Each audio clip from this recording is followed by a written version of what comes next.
আমি মোহাম্মদ রেজাল হলাদার আপনাদের সাথে আছি। সুপ্রদর্শক, আপনারা জানেন যে এই সারা পৃথিবীতে যত সুন্নি জাতি আছে, অর্থাৎ মুসলমানের ভিতরেও কিন্তু ভাগ আছে, শিয়া সুন্নি যে এরকম আরও অনেক আছে।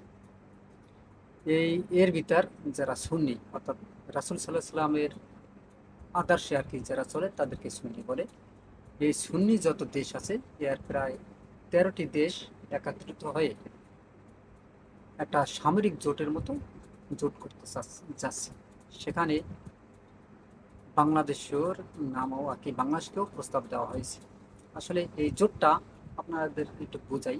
আপনারা জানেন যে ন্যাটো জোট আছে না, আমেরিকা সহ যে অনেক কান্ট্রিগুলো একত্রে, যেমন একজনের সাথে যদি যদি যুদ্ধ বাজে সবাই একত্রে মানে ঝাঁপিয়ে পড়বে, তাহলে আর তাদের সাথে যুদ্ধে কেউ পারবে না, এরকম একটা পরিস্থিতি একটা ন্যাটোর মতো আর কি। যে এরকম 13টি শূন্য দেশ নিয়ে একটা সামরিক জোট করতে চাচ্ছে। এখানে থাকবে বাংলাদেশের নামও প্রস্তাব করা হয়েছে। এখানে থাকবে পাকিস্তান, তুরস্ক, সৌদি সামরিক জোটে যোগ দিতে পারে বাংলাদেশ। আসলে যদি এই জোটটা হয় তাহলে কিন্তু এক হিসেবে আমি মনে করি খুব ভালো হবে, মানে শক্তিশালী একটা যদি বন্ডিং থাকে। তাহলে দেখেন যে এই যে আমরা আমাদের পার্শ্ববর্তী দেশ ভারত, ভারত কিন্তু এটা নিয়ে খুব চিন্তিত আছে। যদি বাংলাদেশ এই আহ, মানে সুন্নির যে 13টি দেশ তাদের সাথে যদি সামরিক জোটে যোগ দেয়, তাহলে কিন্তু ভারতের মাথা ব্যথার কারণ আছে। ভারত মনে করেন আমাদের সাথে আর পেরে উঠবে না, কারণ ভারত যদি আমাদের কোণঠাসা করতে চায় বা যুদ্ধ করতে চায়, তাহলে ওই আরও যে 12টা দেশ তারাও আমাদের সাথে এগিয়ে আসবে এবং তাদের সাথে যুদ্ধে 13টা দেশের সাথে ভারত পারবে না। এই জন্য আর কি ভারতের খুব মিডিয়ার খুব মাথা ব্যথা হয়ে দাঁড়িয়েছে। এখন তারা বলতেছে যে না, বাংলাদেশের এখানে যোগ দেওয়া ঠিক হবে না। দেখেন, কোনটা ঠিক হবে কোনটা ঠিক হবে না এটা আসলে বাংলাদেশের অভ্যন্তরীণ বিষয়, বাংলাদেশের ভিতরের বিষয়। এটা আসলে তাদের মাথা ঘামানো উচিত না আমাদের দেশটা নিয়ে। আর কি আমি বুঝি না, এত পিছা মারি আমি তাদের জুতা মারি এই ভারতের, তারপর কেন কেন যে তারা বাংলাদেশ নিয়ে পড়ে থাকে, বাংলাদেশ ছাড়া তারা মরতেও পারে না। মানে কি একটা পরিস্থিতি বলবো, মানে এখন তাদের আর কি বাংলাদেশ লাগবে কেন ভাই? আপনারা বাংলাদেশ নিয়ে এত পড়ে থাকেন কেন? আপনারা আপনাদের দেশটা নিয়ে পড়ে থাকেন, আপনাদের দেশটা নিয়ে চিন্তা করেন। এখন ভারতীয়রা মানে কি বলবো, এদেরকে জুতা দিয়ে পিটা করলেও বাংলাদেশকে এরা ছাড়তে পারবে না। আমরা জুতা পিটা করবো, আর তারপরও তারা বাংলাদেশের কাছে আসবে, দাদা বাবু আমরা তো এদের কাছে ক্ষমা চাই, আপনাদের সাথে রাখেন। কারণ আছে, ওই যে সেটাং খাবে, ওইদিকে আছে পাকিস্তান, ওদিকে আছে চীন। এই মায়ের ডরে এখন বাংলাদেশের সাথে একাত্রিত হতে চায়, কারণ ওই ওদের দেশের মানুষ তো ভীত, আর বাংলাদেশের মানুষ হচ্ছে সাহসী। এই জন্য আর কি বাংলাদেশের সাথে মানে জোটবদ্ধ হতে চাই। এবার আসে মূল কথায়, কোন কোন দেশগুলো আসলে এই সামরিক জোটে আসতে চাচ্ছে। দেখেন, এই দৈনিক ইত্তেফাকে একটা এটা নিয়ে রিপোর্ট করেছেন। সেখানে লিখেছেন পাকিস্তান, তুরস্ক, সৌদি সামরিক জোটে জোট দিতে পারে বাংলাদেশ।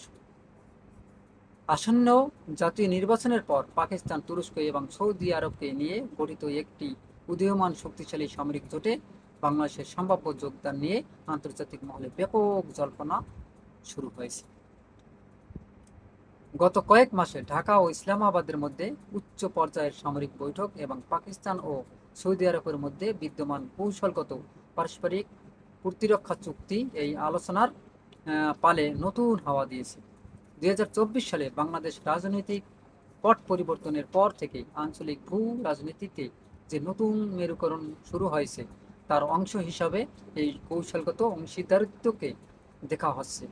বিশ্লেষকদের মতে নির্বাচনের পর গঠিত নতুন সরকার এই জোটে আনুষ্ঠানিকভাবে যোগ দিলে তা দক্ষিণ এশিয়ার সামগ্রিক নিরাপত্তা কাঠামোকে নতুন রূপ দিতে পারে।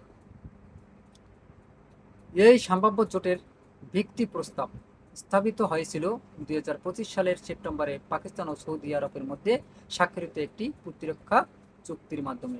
এই চুক্তির মূল ধারা অনুযায়ী যে কোনো এক দেশের উপর হামলাকে উভয় দেশের উপর আক্রমণ হিসাবে গণ্য করা হবে, যা অনেকটা ন্যাটোর সম্মিলিত প্রতিরক্ষা নীতির আদলে তৈরি। দেখছেন কি কইছে? অর্থাৎ ওই চুক্তির মূল ধারা অনুযায়ী যে কোনো এক দেশের ওপর হামলাকে উভয় দেশের ওপর আক্রমণ হিসাবে গণ্য করা হবে।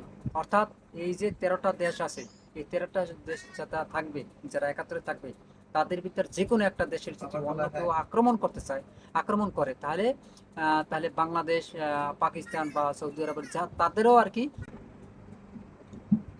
2026 সালের জানুয়ারিতে পাওয়া সর্বশেষ তথ্য অনুযায়ী তুরস্ক এই জোটে যোগ দেওয়ার বিষয়ে চূড়ান্ত পর্যায়ে আলোচনা চালাচ্ছে। পাকিস্তান যেহেতু একটি পারমাণবিক শক্তিধর রাষ্ট্র এবং তুরস্কে রয়েছে নেটোর দ্বিতীয় বৃহত্তম সেনাবাহিনী, তাই সৌদি আরবের আর্থিক শক্তির সঙ্গে এই দুই সামরিক শক্তির সমন্বয়ে একটি অপরাজয় ত্রিভুজ গঠন করতে পারে। বাংলাদেশ এই জোটের অংশ হলে তা মূলত প্রশিক্ষণ, সন্ত্রাসবাদ মোকাবিলা এবং সামরিক সরঞ্জামের যৌথ উৎপাদনের ক্ষেত্রে নতুন দিগন্ত উন্মোচন করবে। বাংলাদেশের সামরিক বাহিনী ইতিমধ্যে পাকিস্তানের সৌদি মডেলের প্রতিরক্ষা চুক্তির আদলে একটি খসড়া তৈরি করতে গভীর আগ্রহ দেখিয়েছে।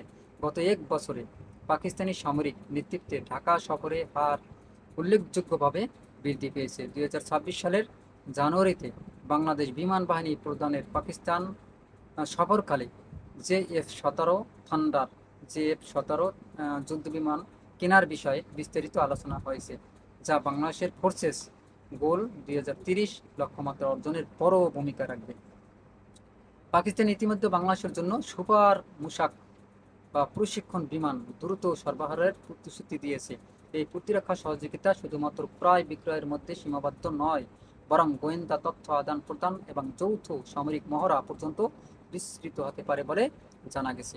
এই জোটে বাংলাদেশ যোগদানের বিষয়টি অনেকাংশে নির্ভর করেছে 12ই ফেব্রুয়ারি নির্বাচনের পর গঠিত সরকারের পররাষ্ট্র নীতির উপর। যদি বর্তমান অন্তর্বর্তীকালীন প্রশাসনের অধীনে খসড়া চুক্তির কাজ অনেক দূর এগিয়েছে, তবে এর আনুষ্ঠানিক অনুমোদন দেবে পরবর্তী নির্বাচিত সংসদ। বাংলাদেশ প্রতিরক্ষা ব্যবস্থায় আধুনিকায়ন এবং প্রতিবেশী দেশগুলোর সঙ্গে শক্তির ভারসাম্য বজায় রাখতে এই জোটকে একটি গুরুত্বপূর্ণ সুযোগ হিসেবে দেখেছেন নিরাপত্তা বিশ্লেষকেরা। তবে ঐতিহাসিক প্রেক্ষাপটে এবং দেশের অভ্যন্তরীণ রাজনৈতিক মেরুকরণের কারণে এই সিদ্ধান্ত গ্রহণের ক্ষেত্রে সরকারকে সতর্কতার সঙ্গে এগোতে হবে। শেষ পর্যন্ত বাংলাদেশ এই চতুর্মুখী জোটে যোগ দিলে তা হবে মুসলিম বিশ্বের প্রধান দেশগুলোর মধ্যে এক নজিরবিহীন নিরাপত্তা সমন্বয়। তবে সূত্র টাইমস অফ ইসলামাবাদ, অর্থাৎ এই সূত্রটা হয়েছে ইসলামাবাদ অর্থাৎ পাকিস্তান থেকে। দেখেন, এই জোটটা যদি হয়, এটা একটা নেটের মতো আর কি জোট। আসলে একেবারে যে খারাপ হবে তা না। এখানে থাকবে আপনার বাংলাদেশ, সৌদি আরব, পাকিস্তান, তুরস্ক, অর্থাৎ আরও যদি দু একটা দেশ আছে মুসলিম কান্ট্রি যদি আসে এদের সাথে, যেমন আফগানিস্তান আসতে পারে, যদি আসে আর কি, তাহলে তাদেরকে মানে আমরা বাদ দেব না। কেন দেব না? কারণ দেখেন, এখন বর্তমানে কিন্তু সারা বিশ্বে মানে যুদ্ধের একটা মানে মহড়া চলতেছে। আপনারা জানেন যে ইরান এবং আপনার ওই যে ইসরায়েল যুদ্ধ চলতেছে, এবং আমেরিকা, ঠিক আছে, আমেরিকা ইরান যুদ্ধ চলতেছে একের পর এক। এখন কথা হলো, এই সামরিক জোটে যদি বাংলাদেশ যোগ দেয়, কারণ সৌদি আরব ইরানের শত্রু, ইরান সৌদি আরবকে দেখতে পারে না, আপনার আরে পাকিস্তানের দেখতে পারে, সমস্যা নেই, এবং বিশেষ করে আর তুরস্ক আছে। দেখেন, এখানে আমি মনে করি মুসলিম কান্ট্রি যারা আছে ইরান সহকারে এটি নেওয়া উচিত, কারণ ইরানও এখন বিশ্বের মধ্যে একটা মুসলিম কান্ট্রির মধ্যে একটা শক্তিধর দেশ।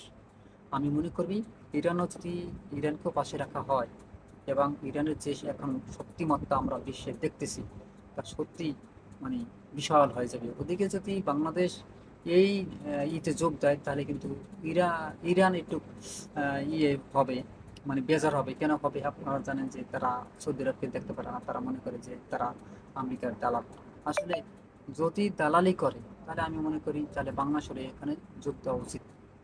আর যদি মনে করে না, আমরা আমাদের কারোর সাথে দালালি করব না। আমরা যেই দেশগুলো আছে এই দেশের অর্থনৈতিকভাবে অপরের সাথে আমরা মিললে চলবো, একে অপরকে সহযোগিতা করব, এবং সামরিক শক্তি যদি কারোর সাথে যুদ্ধ বাজে আমরা সবাই একত্রিত হয়ে আহ, আঁকড়ে ধরবো। অর্থাৎ কথায় আছে না, শেষ জবানে হজরত মোহাম্মদ সাল্লাল্লাহু আলাইহি ওয়াসাল্লাম বলছে না যে তোমরা এক ভাই অন্য ভাইকে আঁকড়ে ধরো, যাতে তোমাদের সাথে কেউ বিভেদ করে মানে পার পেয়ে না যায়, মানে বিভেদ করতে না পারে, একে অন্যকে আঁকড়ে ধরতে বলছে। এই জন্যই তাহলে সবাই একাত্মবোধ থাকলে, তাহলে মনে করেন বিশ্বের মধ্যে যে বড় বড় দেশগুলো আছে না, যেমন আমেরিকা, তারপর হচ্ছে আপনার হয়েছে এরকম আরো বড় দেশগুলো আছে, যদি অ্যাটাক করতে চায় 100 বার চিন্তা করবে না ভাই ওখানে যাওয়ার জন্য না, ওদের একটা জোট আছে। এটা কিন্তু বাস্তব।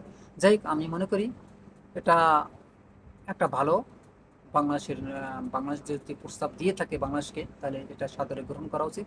তবে হ্যাঁ, আর একটু চিন্তা ভাবনা করে উচিত, কারণ বাংলাদেশ নিরপেক্ষ পররাষ্ট্র নীতিতে বাংলাদেশ মানে সবসময় এতদিন চলছিলে। হয়তোবা এই জোটে যোগ দিলে ভারত বিরোধিতা করবে, আমেরিকা বিরোধিতা করবে, আপনার ওই যে ইরানও বিরোধিতা করবে, মানে এরকম কিছু কিছু দেশ অবশ্যই বিরোধিতা করবে। এটা ডোন্ট কেয়ার, এটা হতেই পারে। কারণ সব দেশ যে সমর্থন দেবে এমন তো কোনো কথা না। কারণ ভারতের তো অসুবিধা হবেই, যদি নেট যোগ দেয় তাহলে বাংলাদেশের পাওয়ার একটু বেড়ে যাবে না।